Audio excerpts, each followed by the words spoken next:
Hello student, मैंने आपको अपनी पिछली क्लास में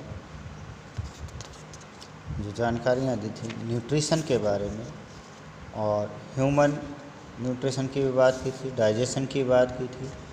उसके बाद after that we discuss respiration. It is a life part of life process that help in the maintenance of our life activities. In respiration is a catabolic process. What is catabolic? Catabolic means the breakdown process. Breakdown, that means the organic substances broken down into simpler form of substances. Simple substances के form में वो convert हो जाते हैं। और जब इसमें breakdown की प्रोसेस होती है तो ब्रेकडाउन के पश्चात एटीपी रिलीज होती है। और एटीपी क्या है? एटीपी एनर्जी का फॉर्म है सेल के लिए। जो हमारी बॉडी की एक्टिविटी है उसके लिए जो एनर्जी चाहिए वो क्या है? एटीपी। जो सेल है जो फंक्शन करती है उसके लिए जो एनर्जी है वो है एटीपी। एटीपी का पूरा फुल फॉर्म जो होता है एडिनोसिन ट्राईफॉस्फेट। इसी एटीपी को और दूसरे नाम से जाना जाता है द करेंसी ऑफ सेल। क्या कहते हैं? द करेंसी ऑफ सेल कहते हैं, क्योंकि इसी फॉर्म में जो है सेल एटीपी एनर्जी को लेती है। जो रिक्वायर्ड एनर्जी होती है वो एटीपी के फॉर्म में होती है। तो चलते हैं, हम पहले डिफिनीशन की बात कर लेते हैं। रिस्पायरेशन क्या है? रिस्पायरेशन जो है एक कैटाबॉलिक प्रोसेस है। Respiration is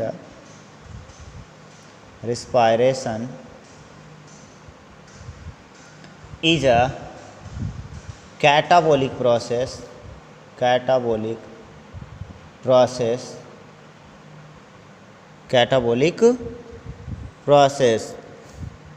during this process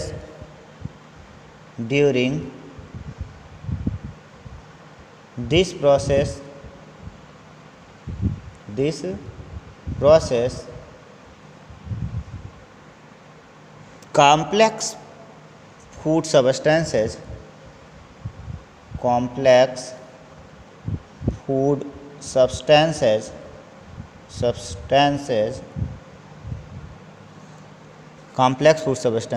converted into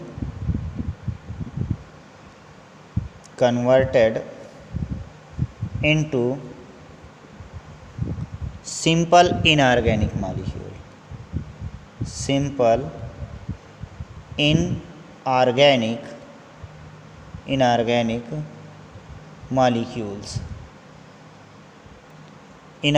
molecules and energy is released in this process. That means respiration क्या है? कैटाबॉलिक प्रोसेस है, जिसमें होता क्या है कि कॉम्प्लेक्स फूड सब्सटेंसेस जो होते हैं वो कन्वर्ट होते हैं सिंपलर फॉर्म में। और वो भी कैसे? इनऑर्गेनिक मॉलिक्यूल्स के फॉर्मेशन में हो जाते हैं। जो ऑर्गेनिक सब्सटेंसेस था वो इनऑर्गेनिक में कन्वर्ट हो जाता है और उसके साथ साथ एनर्जी रिलीज होती है। क्या होती है? एनर्जी रिलीज होती है। जो ये रिस्पायरेशन है, रिस्पायरेशन की जो प्रोसेस है ये स्टेप वाइज प्रोसेस है। Respiration is a step wise process. Respiration is a step wise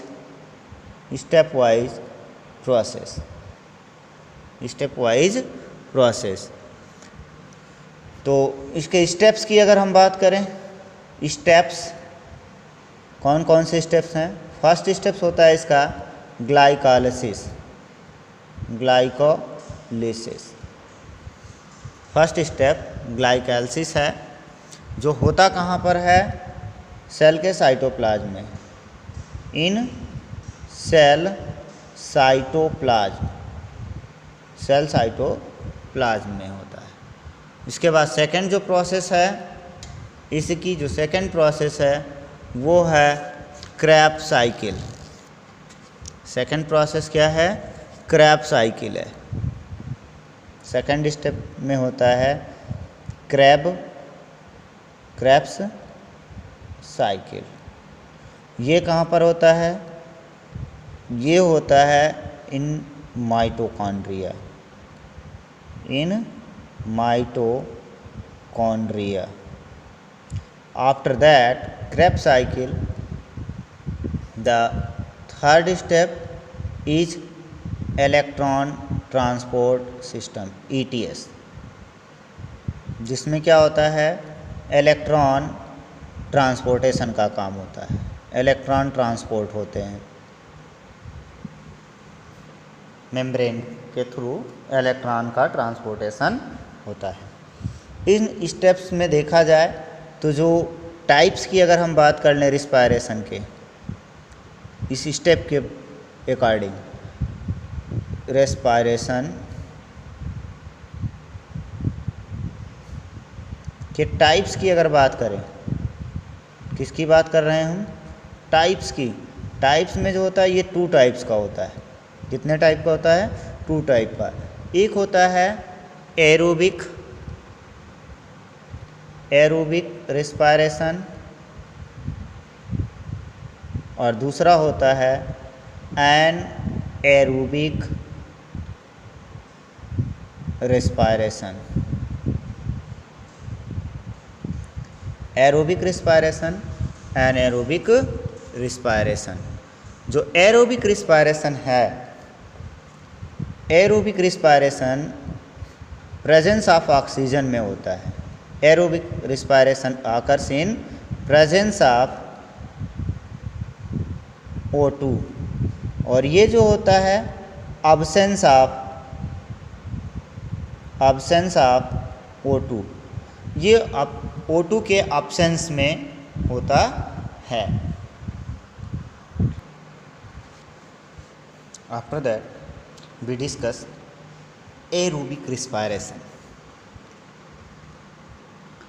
First step of respiration, glycolysis is common for all process after the respiration depend upon the presence or absence of oxygen. On the basis of respiration is 2 type. Aerobic respiration जो होता है, अगर हम केवल सबसे पहले aerobic respiration की बात करते हैं तो पायरुवेट क्या होता है? डिकम्पोज्ड होता है completely in the presence of oxygen. Glycolysis की बात करें तो ये जो ग्लाइकोलिसिस है, ये ग्लाइकोलिसिस एरोबिक और एनारोबिक बोथ रिस्पायरेशन में जो होता है कॉमन होता है। ये कॉमन स्टेप है। उसके बाद की जो स्टेप्स हैं, जैसे ग्लाइकोलिसिस क्या है, सबसे पहले एरोबिक रिस्पायरेशन से पहले हम ग्लाइकोलिसिस की थोड़ी सी बात कर लेते हैं। कैसे डिफाइन करेंगे आप? आ भी रख सकता है, पूछा भी जाता है। Glycolysis means breakdown. किसका? ग्लूकोज का। ग्लूकोज का क्या है? यहाँ पर ब्रेकडाउन है। तो ग्लाइकोलिसिस पूछा भी जाता है कि क्या है, व्हाट इज़ ग्लाइकोलिसिस। तो सीधा सीधा कह सकते हो आप, the breakdown of glucose, the breakdown of glucose to pyruvic acid is called as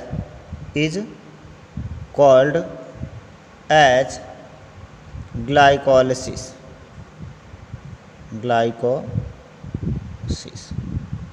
is called as glycolysis. Glycolysis occurs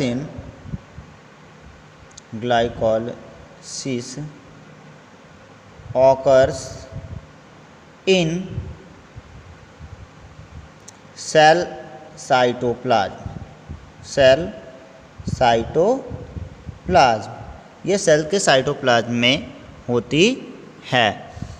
उसके बाद ये जो ग्लाइकोलाइसिस है ये एनारोबिक और एरोबिक दोनों प्रकार के रिएक्शंस रिस्पायरेशन में होती है। इसके बाद की जो पायरुविक एसिड है, इसी पायरुविक एसिड का क्या होता है, ब्रेकडाउन होना होता है। इस पायरुविक एसिड के ब्रेकडाउन के लिए कुछ समय में क्या होता है, कभी कभी क्या होता है कि जो पायरुविक एसिड है इसके ब्रेकडाउन के लिए देख लेते हैं छोटा सा। जैसे पहले मैंने क्या कहा, ग्लूकोज होगा, क्या होगा, ग्लूकोज। उस ग्लूकोज का ब्रेकडाउन होता है किसमें, पायरुवेट में या पायरुविक एसिड में, पायरुवेट या पायरुविक एसिड में। और किस प्रोसेस के थ्रू होता है ये, ग्लाइकोलाइसिस के, किसके द्वारा, ग्लाइकोलाइसिस के द्वारा। उसके बाद इसका जो कन्वर्जन होता है वो 3 स्टेप में होता है। एक तो होता है इन अब्सेंस ऑफ ऑक्सीजन, जब ऑक्सीजन अब्सेंट हो, इन अब्सेंस ऑफ ऑक्सीजन। ये ऑक्सीजन के एब्सेंस में जब होगा तो इसमें क्या होगा कि फॉर्मेशन जो होता है वो इथेनॉल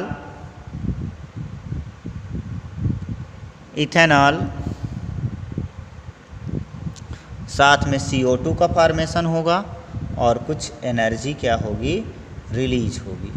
एनर्जी क्या होती है, रिलीज होती है, एनर्जी भी रिलीज होगी, एनर्जी रिलीज होती है।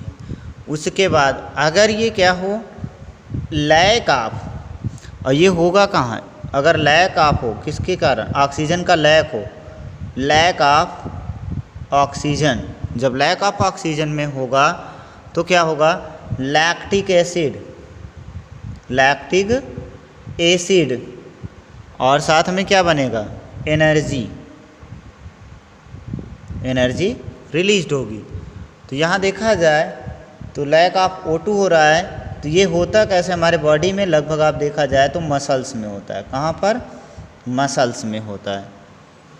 और जो तीसरा होता है वो है एरोबिक रिस्पायरेशन, मतलब जिसमें ऑक्सीजन के प्रेजेंस में होता है, O2 presence, in presence of O2, या O2 के प्रेजेंस में जब होगा, और होता कहाँ पर है, माइटोकॉन्ड्रिया में।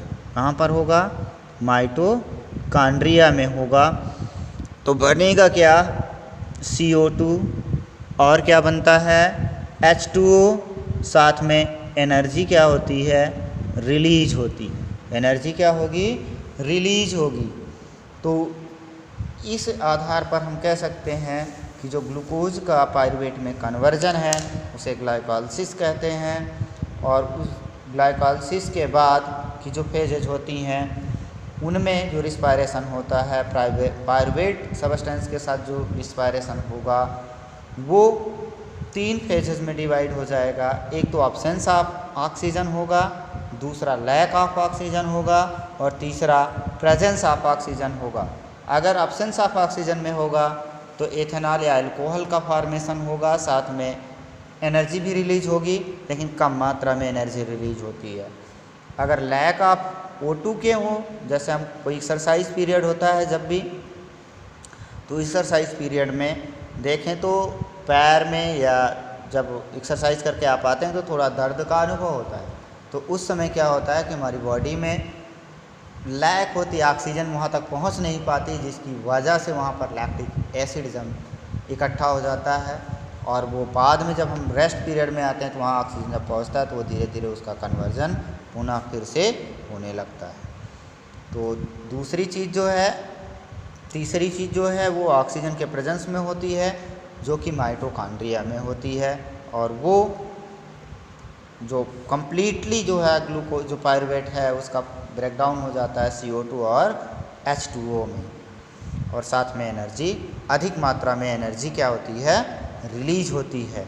इसके बाद हम चर्चा करते हैं एरोबिक रिस्पायरेशन क्या होता है। After that we discuss aerobic respiration, aerobic respiration,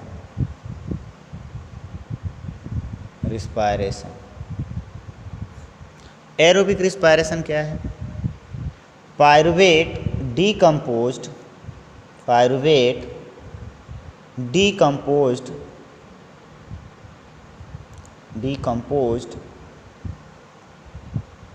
completely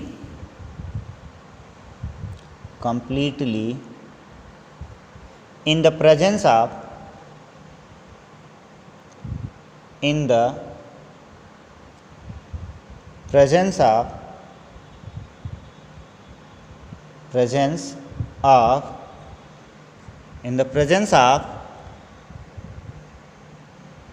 oxygen,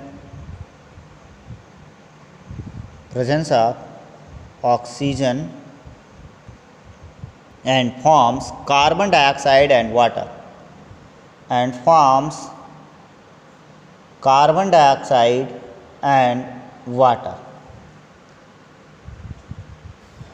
A large amount of energy is released. Large amount of energy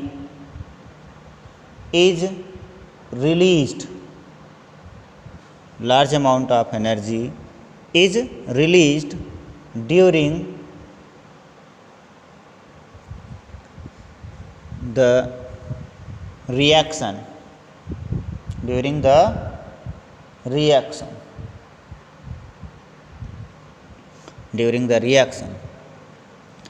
Pyruvic acid is completely decomposed in this process, and oxygen is required in this process. So this process is known as aerobic respiration, because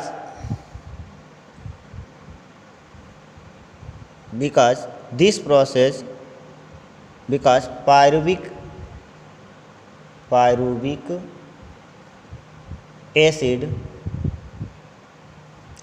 decomposes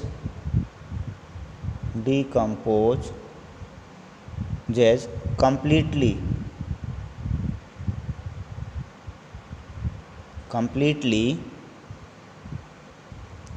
because this process requires oxygen.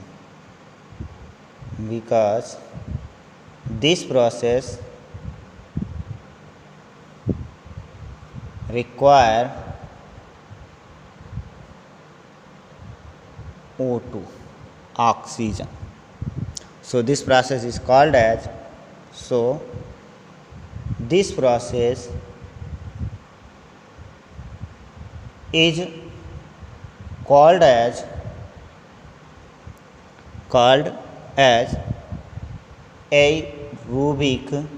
aerobic respiration.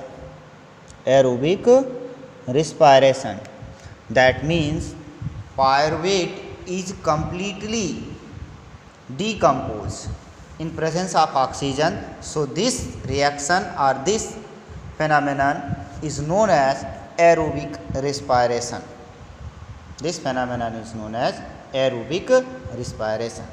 Aerobic respiration का जो reaction है वो नीचे हम कुछ as a following, aerobic respiration का जो reaction है वो फॉलोइंग है। कैसे है उसको देख लेते हैं हम थोड़ा सा। पहले क्या होता है, ग्लूकोज होता है, उस ग्लूकोज का कन्वर्जन किस में होता है, पायरुविक एसिड में। किस में होगा, पायरुविक एसिड में कन्वर्ट होगा। उस किस प्रोसेस के थ्रू कन्वर्ट होता है, वो ग्लाइकोलिसिस के थ्रू होता है। कैसे, ग्लाइकोलिसिस के थ्रू कन्वर्जन होगा। और ये ग्लाइकोलिसिस की जो प्रोसेस है कहाँ पर होती है, इन साइटोप्लाज्म, सेल साइटोप्लाज्म में होता है। उसके बाद पायरुविक एसिड का जो कन्वर्जन है वो होता क्या है, उसका कन्वर्जन कार्बन डाइऑक्साइड, वाटर और एनर्जी में होना है। तो उसके लिए क्या चाहिए हमको? ऑक्सीजन चाहिए, ऑक्सीजन चाहिए ज़रूर। और वो होती कैसी है? क्रैब साइकिल्स के द्वारा। किसके द्वारा? क्रैब साइकिल्स के द्वारा। और क्रैब साइकिल्स के द्वारा होती कहाँ पर होती है? माइटोकॉन्ड्रिया, इन माइटोकॉन्ड्रिया, माइटोकॉन्ड्रिया में होती है। उसके बाद जो फॉर्मेशन होता है एरोबिक रिस्पायरेशन में, वो होता है 6CO2 प्लस 6H2O साथ में एनर्जी, ये चीज़ें बनती हैं।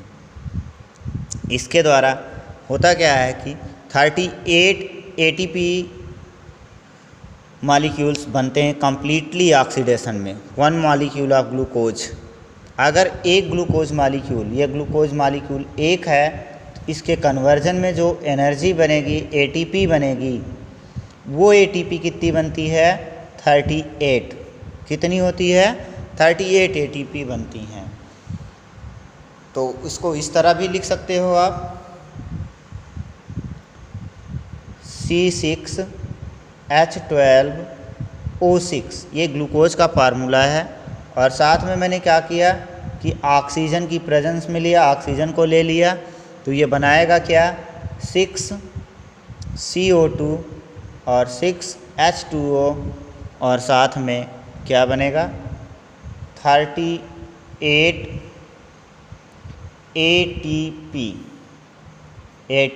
ATP क्या है ये आप बहुत सही तरीके से जानते हैं, और मैं पहले भी बताया हूँ आप लोगों को कि ATP का पूरा नाम होता है एडिनोसिन ट्राईफॉस्फेट। एडिनोसिन ट्राईफॉस्फेट को करेंसी ऑफ सेल कहा जाता है। क्या कहा जाता है? करेंसी ऑफ सेल कहा जाता है। After that we discuss anaerobic respiration. Anaerobic respiration.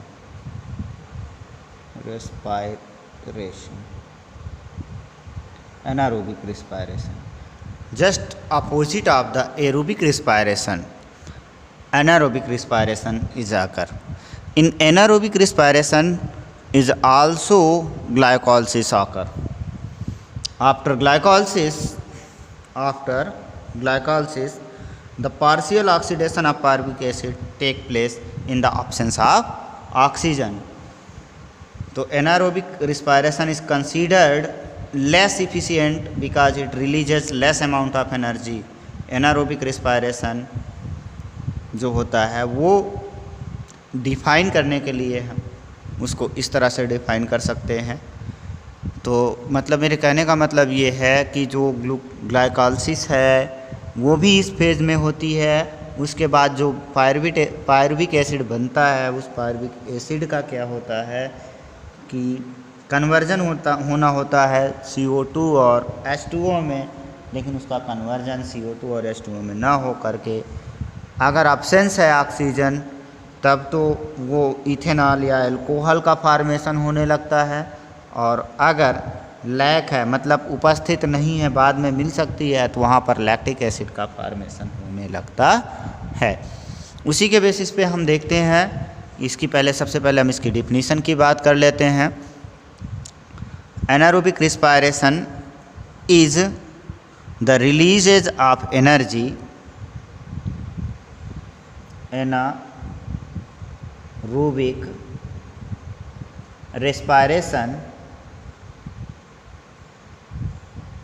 anaerobic respiration is the release of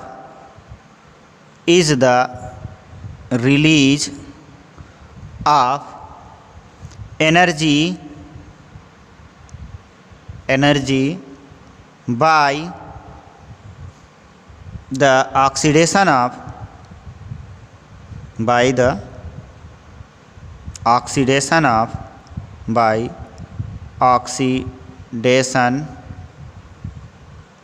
of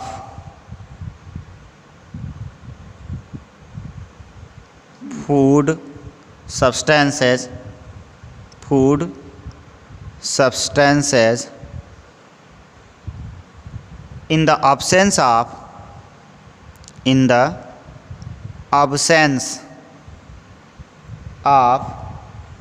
oxygen, in the absence of oxygen.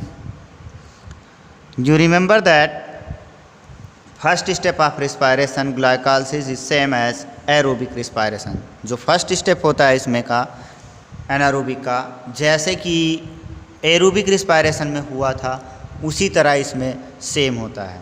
Aerobic respiration में आपने देखा था कि ग्लूकोज का क्या हुआ था, ग्लूकोज का कन्वर्जन किस में हुआ था, वो हुआ था पायरुविक एसिड में। किस में? पायरुविक एसिड में। पायरुविक एसिड में कन्वर्जन हुआ था। किस प्रोसेस के थ्रू हुआ था? ग्लाइकोलाइसिस के द्वारा हुआ था। होता कहाँ पर है? इन सेल साइटोप्लाज्म। इन सेल साइटोप्लाज्म, सेल साइटोप्लाज्म में होगा। उसके बाद जो पायरुविक एसिड है उसका कन्वर्जन, पायरुविक एसिड का जो कन्वर्जन है वो होता है in absence of oxygen. Pyruvic acid का कन्वर्जन किस में होगा? फिर सेकेंड स्टेप में pyruvic acid converted into ethanol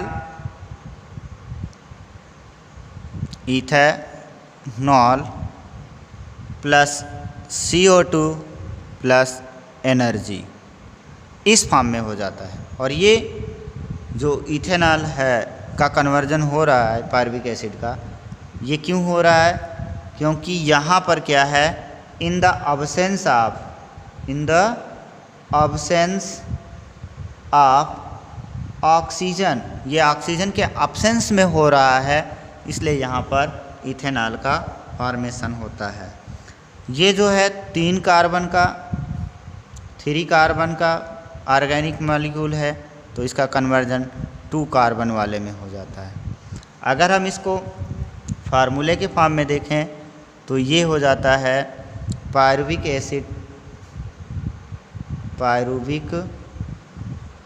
acid to ethanol 2C2H5OH plus CO2 plus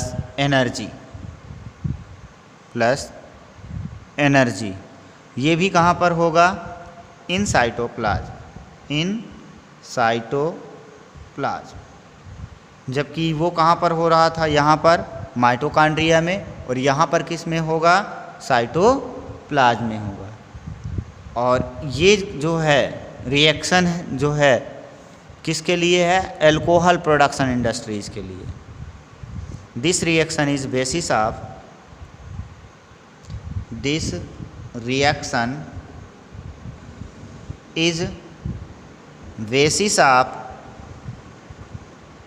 alcohol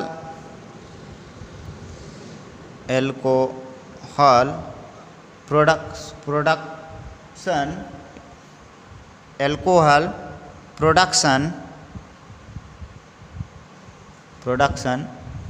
in industries.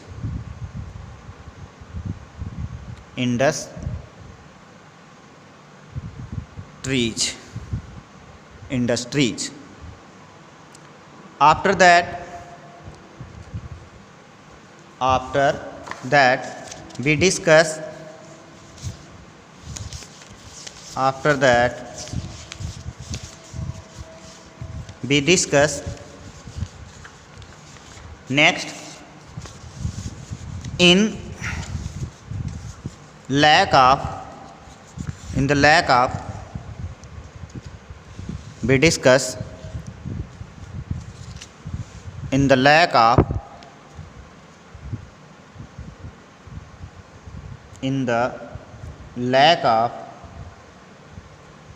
Oxygen.